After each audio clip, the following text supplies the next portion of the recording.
하나님께서는 이스라엘 백성들이 고통으로 말미암아 부르짖는 소리가 하나님 앞에 들렸다고 그랬어요.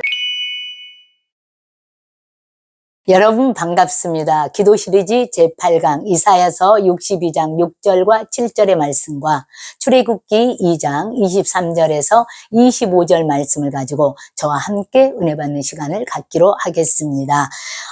62장 6절 같이 합독하겠습니다. 에루살렘이여 내가 너의 성벽 위에 파수꾼을 세우고, 이사야 선지자는 이렇게 말씀하셨어요. 시온의 영광이 온전히 이루어지기까지 성도들에게 해야 할 역할과 의미를 말하고 있는 거예요. 에루살렘이요, 우리 한 사람 한 사람을 얘기하겠죠. 내가 너의 성벽 위에 파수꾼을 세우고 그들로 하여금 주야로 계속 잠잠하지 않게 하였느니라. 하나님께서는 우리 한 사람 한 사람을 파수꾼으로 부르시고 잠잠치 않게 하였다는 거예요. 그리고 여호와로 기억하시게 하는 자들아, 우리가 기도할 때 하나님께서는 우리들을 기억하신다라는 거예요. 또 여호와께서 에루살렘을 세워 세상에서 찬송을 받게 하시기까지 그로 쉬지 못하시게 하라.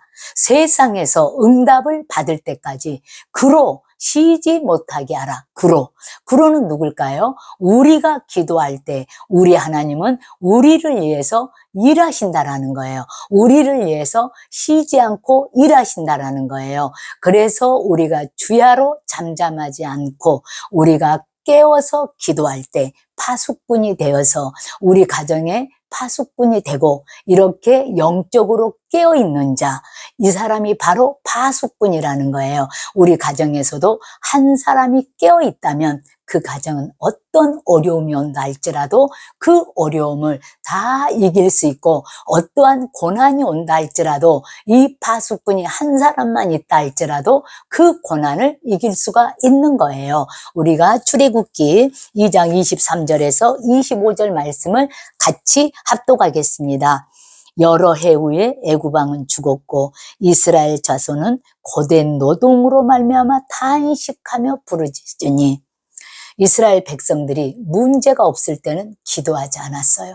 그런데 이제 그 고통스러움으로 말미암아서 하나님 앞에 부르짖고 기도했다고 그랬어요. 그런데 하나님께서는 이스라엘 백성들이 고통으로 말미암아 부르짖는 소리가 하나님 앞에 들렸다고 그랬어요. 그리고 하나님이 그들의 고통 소리를 들으시고 하나님이 아브람과 이삭과 야곱에게 세운 그의 언약을 기억하사, 하나님께서는 이스라엘 백성들의 고통을 들으시고, 이스라엘 백성들은 하나님의 택하신 선민의 백성이잖아요.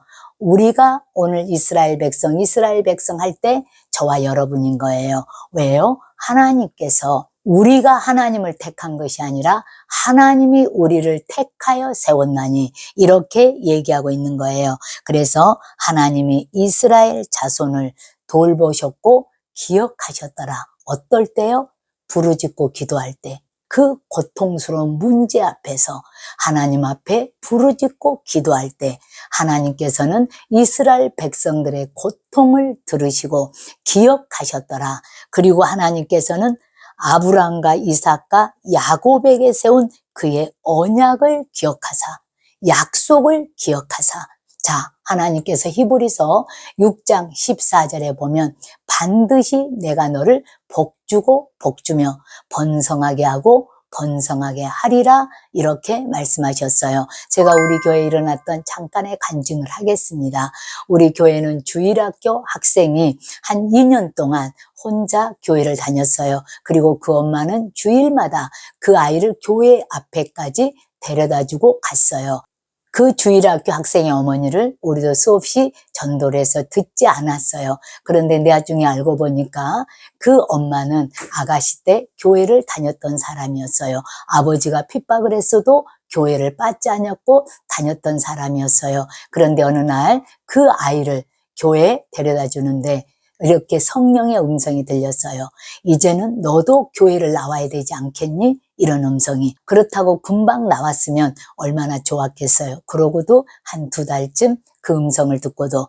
그런데 그 남편이 교회를 다니지 않았기 때문에 결혼해서도 교회를 안 나가게 된 거예요.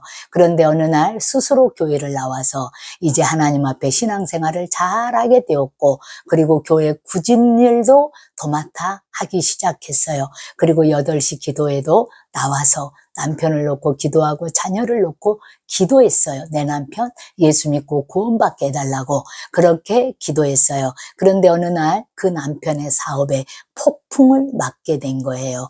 비바람이 휘몰아치기 시작했던 거예요. 그리고 있는 차도 다 팔았고 이제는 그 있는 집까지도 내놓아야 되는 그런 상황까지 왔고, 길가로 내려왔는 그런 상황까지 왔어요. 그때 이제 그래도 그 집사님은 부르짖고 기도했기 때문에 정말 꺼져가는 등불 속에서, 그리고 그 고통 속에서, 아픔 속에서 주일마다 그리고 밤마다 나와서 하나님 앞에 부르짖고 기도했어요. 하나님, 이 고통이 지나가게 해달라고. 그리고 그 고통을 통해서 하나님께서는 새로운 것을 준비하셨다라는 그런 어떤 음성을 듣게 되었어요. 그리고 남편은 술을 먹고, 그리고 이제 밤에는 나가서 술 먹고 낮에는 잠을 자고, 이런 것들이 계속 반복이 되었을 때 정말 그 집사님은 너무 괴로웠어요. 그리고 이렇게 싸울 때마다 이렇게 얘기를 했다고 그래요. 내가 차라리 죽겠다 그랬을 때 이 집사님은 이제는 담대함이 있어서, 그래, 죽을 때 죽더라도 우리 목사님 한번 만나보고 죽어라, 이렇게 얘기했을 때 금방 오지 않았고, 그 후로도 몇 달이 지나서 이제 맨정신에 올 수 없어서 소주 2병을 먹고 추리닝 바람에 그 추운 날에 쓰레파를 신고 우리 교회 찾아와서 목사님과 상담하고 싶다고 얘기를 하셨어요. 그때 목사님 앞에 와서 2가지를 상담했다고 해요. 목사님, 하나님께서 저를 용서하실까요? 내가 다시 일어설 수 있을까요? 이 2마디를 물어봤다고 해요. 그랬을 때 목사님은 사람으로는 할 수 없으되 하나님은 그렇지 아니하니 하나님으로서는 다 할 수 있느니라. 이분은 그렇게 상담하고 집으로 돌아갔어요. 그렇게 하고도 몇 달이 지나도 교회 나오지 않았어요. 그리고 이제 시간이 지나서 하나님 앞에 순종하기 시작했어요. 그리고 어느 날 이제 노신사분이 나타나셨어요. 우리 집사님은 젊음이 있고 능력이 있고 기술이 있었지만, 그 노신사는 돈은 있었지만 능력이 없었고 기술이 없었어요. 그리고 동업하자는 제의를 해왔어요. 그랬을 때 정말 동업하면서 우리가 사방을 둘러보아도 솟아날 구멍이 없었지만 하늘은 항상 솟아날 구멍이 있었던 거예요. 우리가 그 고통 가운데서 눈물로 부르짖고 기도하였을 때 우리 집사님의 기도를 들어주셨던 거예요. 그리고 사업은 점점 나아지기 시작했고 우리 집사님들까지도 거기에 가서 취직하게 되었고, 그리고 그 남편은 그 형님까지도 전도해서 교회로 모시고 왔던 거예요. 우리가 이렇게 고난을 받을 때 하나님 앞에 간절히 기도할 때 하나님께서는 우리 고통의 소리를 들으시고 응답하셨어요. 그랬던 것처럼 지금 여러분도 그 고통의 시간이 있다면 거기에 머물지 말고 교회로 나가서 하나님 앞에 부르짖을 때 반드시 이스라엘 백성들의 그 고난의 소리를 들으셨던 것처럼 오늘 여러분들의 기도 소리도 하나님께서는 반드시 들으시고 그 고통에서 축복의 시간으로 반드시 바꿔주실 거예요.